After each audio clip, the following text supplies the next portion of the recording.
Alright guys, it's your boy JP Talks. So we're going to go over my top 5 Green Rangers. I hope you enjoy. Number 5, Tommy Oliver. The Evil with Green Ranger arc is one of the best arcs ever, you know. We get to see Tommy be brainwashed by Rita and overcome being Rita's slave. And also, we get to see just what type of emotional toll it took on Tommy, because after they break the spell, Tommy still has some emotional trauma about what he did as the Green Ranger, and I find that to be very, very interesting. I hate they did not run with that in Mighty Morphin. We kind of ignored that. Like, they kind of hinted at it, but they didn't really go deep into it. But definitely Tommy, man.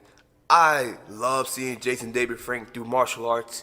It's one of the most entertaining things to watch, and I definitely do love just that evil character that Jason David Frank played. He was great at playing evil Tommy. Like, the laugh and everything. He had it down. I literally thought the Rangers would lose this battle. Like, that's just how much of a threat Tommy was to them. He may have been the biggest threat to them. But, nah, I say Lord Said was a bigger threat, but Tommy is definitely one of them. Number 4, Bridge Carson. Bridge was always very inquisitive. Bridge was always a guy that analyzed a lot of things around him and always searched for answers and always had a unique way of figuring out things. And I don't know why a lot of the SPD characters didn't take Bridge seriously. Maybe because Bridge could be goofy, but Bridge may have been goofy, but he was very, very smart. Like, Bridge was the type of guy that just always had a new way to solve a question, and he always approached things differently, and I gotta say I respect that, you know. And Bridge just kind of broke that formula of Power Rangers, you know, of how they solve problems, because Bridge always had some type of unique way to solve a problem.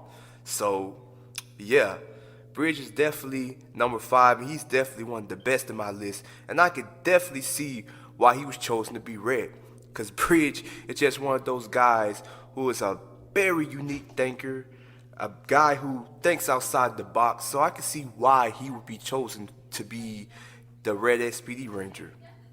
Next, we're going to go with Trip. Trip was a guy that always seen himself as lesser than the other Rangers because he didn't have the physical abilities that the other Rangers had, but he was very much intelligent too. Bridge was always the guy that was working with the technology and always trying to find new ways to utilize the technology for the Time Force Rangers. Trip himself just had to really find what he was good at. Trip had to find his niche because Trip eventually realized that I might not be as physically gifted as the others, but I am mentally or even more mentally gifted than the others are.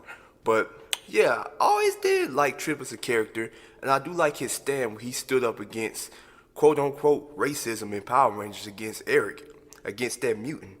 And that's definitely one of my favorite episodes of Time Force right there. But yeah, I'm off Trip right now. Number 2, Cam Watanabe. Cam was always a genius. Once again, here we go. Another intelligent Green Ranger. But Cam was always overlooked by his father due to his father being overprotective. But Cam had to eventually prove his worth to his dad and prove that he can be a Ranger and that this is his destiny. Like, Cam went after it, you know, and that's pretty awesome. I love a samurai's journey. It's definitely a turning point for the character. And we get to see how determined Cam is to truly prove to his father that he can be the man and to assure his father that, you know, he can do the job and to ensure the sensei that he doesn't have to be so overprotective at times. But definitely a good character, I think. It's crazy because at times in this series, Cam would show up our 3 main characters. He would show us that he is more qualified for the job than the 3 Ninja Rangers were.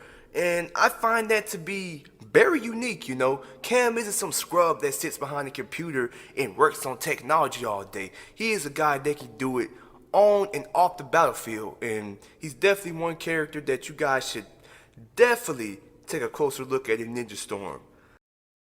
And number one, my favorite, Ziggy Grove. Ziggy was always a guy that wasn't the smartest, wasn't the strongest, but this guy has had to have the most heart. This guy put himself in danger knowing that he had no chance of even walking out alive at the end of the day, and I like that. I like just how, you know, brave Ziggy was. This guy stole from the mob. Sink that in. This guy stole from the mob. Like, if that isn't brave, I don't know what in the hell brave is. But Ziggy was always that guy who didn't have the physical or even the mental assets, but he damn sure made up for it for his heart. And he was always a guy that tried to better himself in situations. You know, you even see in his fighting style, he goes from cowering and running to actually putting up a fight by the end of RPM. And he's also a guy that just helped Dr. K open up, really. And he really, you know, he's really the guy that opened up Dr. K and got Dr. K to really see the brighter side of things at the end of the day. So, Ziggy is definitely one of the most loved comic reliefs in this series. And I find him very funny and to be very witty at times. You know, everybody sees Ziggy as stupid, but at times, Ziggy says some really witty things. So, I gotta say, Ziggy is definitely one of those Green Rangers I always will remember, and one of those Green Rangers that I honestly can't stop laughing at. And those are my top 5 Green Rangers. I hope you guys have a good day, and subscribe. Thank you guys.